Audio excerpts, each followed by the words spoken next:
Hey, what is up? Welcome back to another video. So what I have for you guys today is a video on going into the Royal Manticore Lair, and it's a good area to farm for Manticore resources. It's a good area for getting a special backpack, which you guys will see soon. And there's just a bunch of things in here that are really worthwhile. So I'd advise doing this if you want some decent loot, want to get some Manticore stuff, or this backpack. Now, in order to get to here, you're just going to want to follow the route that I took. It's right next to the Cabal Wind Temple, which was the thing to my right, and it's really easy to get to. You can just look on the map in the Embarker's Forest, and you should be able to find this if you just follow the way I went. So you're going to come to this little rock with a hole in it, and this is going to lead into the Manticore area. Now, the only thing to watch out for while you're in here are the poison and the bleed traps, and you'll see what I mean about the bleed traps. I fell for them so many times. That's the only reason I died, like, ever in this layer. Overall, the manticores aren't that hard to kill. They do have a nasty poison with that tail swing you just saw, and if it hits you, then you're going to be in trouble. You're going to have to get away from the battle in order to cure it, which is not very fun when you're in the middle of a battle and you have to deal with them and the poison. Now, you're going to see the bleed traps. There's a lot of them. I guess they're, yeah, right there. It can affect enemies as well, but there are a lot of them in this specific area. And if you get hit by it, the bleeding comes quick, and you gotta run away and try to bandage yourself up. Like right here, I got hit, and I'm bleeding pretty quick. So I'm dealing with these guys, and then I realize how low my health is, so I'm trying to run away. And by the time I get out of it takes a couple seconds to bandage. So I got pretty far from them, try to bandage up, but it was too late, and I died, which you'll see here. Or when I'm cautious, I guess. Then when I woke up inside the lair, a little further deeper in, and I'm just exploring the area. I came up from behind these guys now, so the entrance is in front of me, just so you don't get confused of where I am. Nice side swipe kick. And then I got hit again by the bleeding trap. There's a lot of them. Only the beginning area though, so once you get past here, it should be pretty easy in terms of not getting hit by them. This is pretty cool. It's a statue of the Royal Manticore, which I thought you'd be able to find this cave, but apparently it does not spawn in this cave. It only spawns outside of it. So you can once in a while find it, but it's a pretty rare spawn.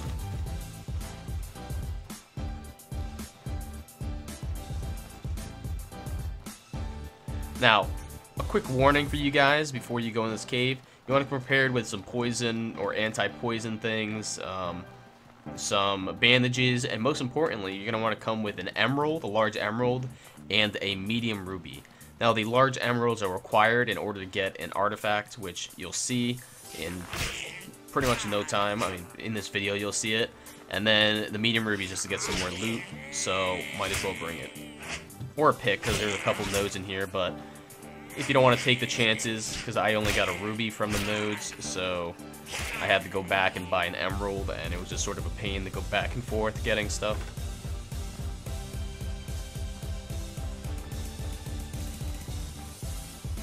Here you go. So this is the area I'm talking about. There are two gates. Now, in order to get in here, you're going to need the large emerald. And then there's a gate to the left that I actually don't see right away, and I'll show it in a second, but the gate to the left is the medium ruby. The large emerald has the artifact, and the medium ruby just has a chest and some other things that are of value.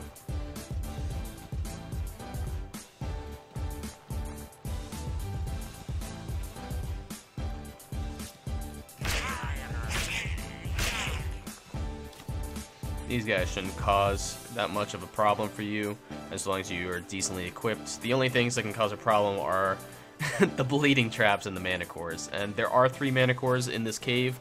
And this cave is weird because it respawns every so often. And I don't know why, it respawns in a matter of a couple days in game. So I was able to come back and grab the artifact again and kill some more manticores. So it is a good area to farm. Now I'm back in town, just dropping off my axe because I'm switching to a manticore dagger and a mace at the same time.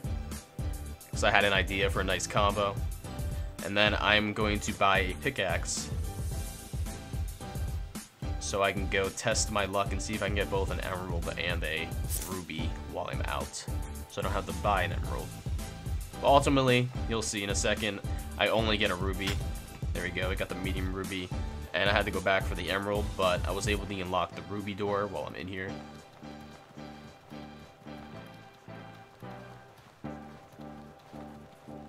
I'm just gonna head back. It's sort of like it's a little bit of a maze going through this because there's so many things that look the same. These little cage-looking things, but it's not huge, so you can just keep running through and you'll get through. So here's the first room. There is just a node and a chest, and that chest can have some really good stuff. It can have some decent stuff. Right here, I got not a very good roll. It was mostly consumable things, but the emerald room is definitely worth it.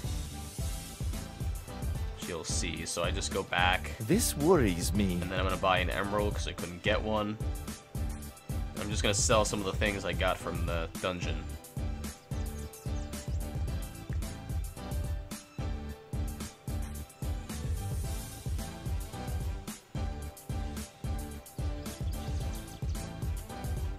Now, if you're wondering how I have so much Haruka-in, I just made a video on it.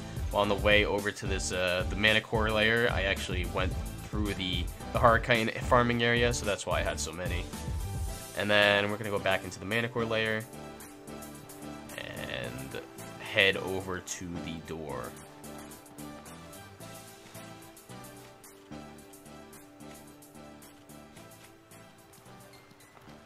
They're running through. Obviously, I get hit by a trap again, and I'm I'm a little pissed, but it's as long as you have bandages and you're not in a fight, it's not a huge deal.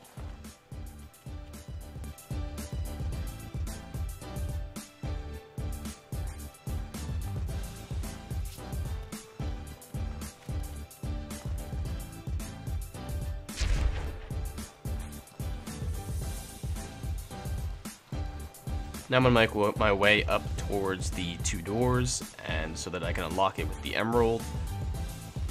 You just gotta keep going up in order to find it. I didn't realize this at first, but you just gotta try to go up. There we go. And you're gonna continue through here.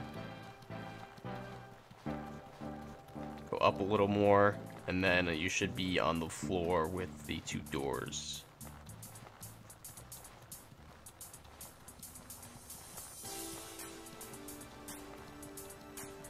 Here we go. So now that we reach this, we can open up the door to the right and see what's inside.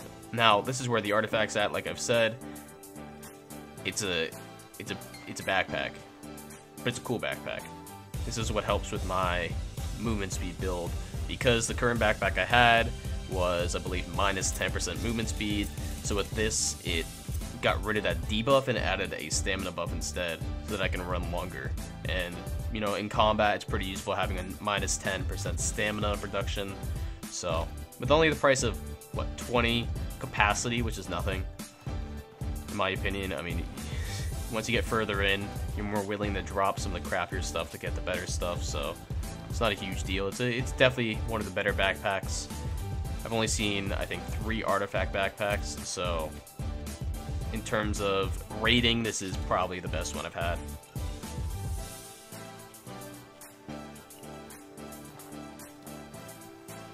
So now I'm going to show you guys where the other 2 manticores are at. So this is the first manticore I fought. It respawns. Like I said, this cave is sort of crazy when it comes to respawning. But I'm going to kill this guy real quick. And then instead of going up towards the entrance, I'm going to take a right.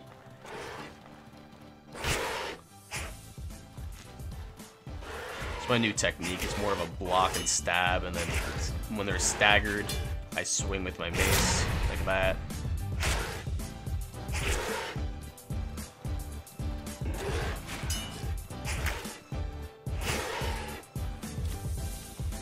So then you're gonna go right over here. This is towards the entrance, so this was the first manticore. Once you go into the entrance, that's gonna be the first manticore. You're just gonna wanna head into this little area, and you're gonna find 2 more.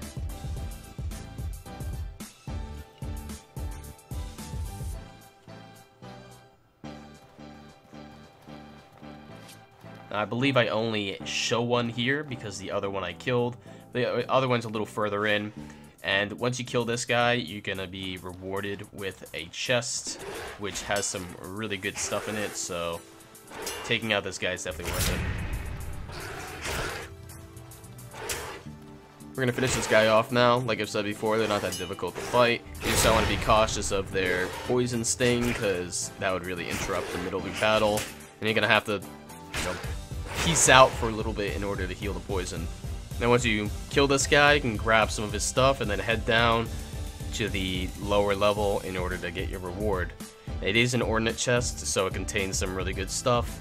You can get marble gear. The marble gear is worth alone because it's a lot of money, or it's a lot of silver that you can sell it for. So here we go. And then we got some copal as well. We got a brute great axe. All that great stuff. Anyway, that is it for this video. If you enjoyed, then please hit the like button, sub if you're not already subbed, and turn the notification bell on, because I'm going to do a lot more of these videos, and the next one I'm going to be doing is actually my build videos, so I know a lot of you are looking forward to that. Anyway guys, thanks for watching, and I'll see you next time. Peace.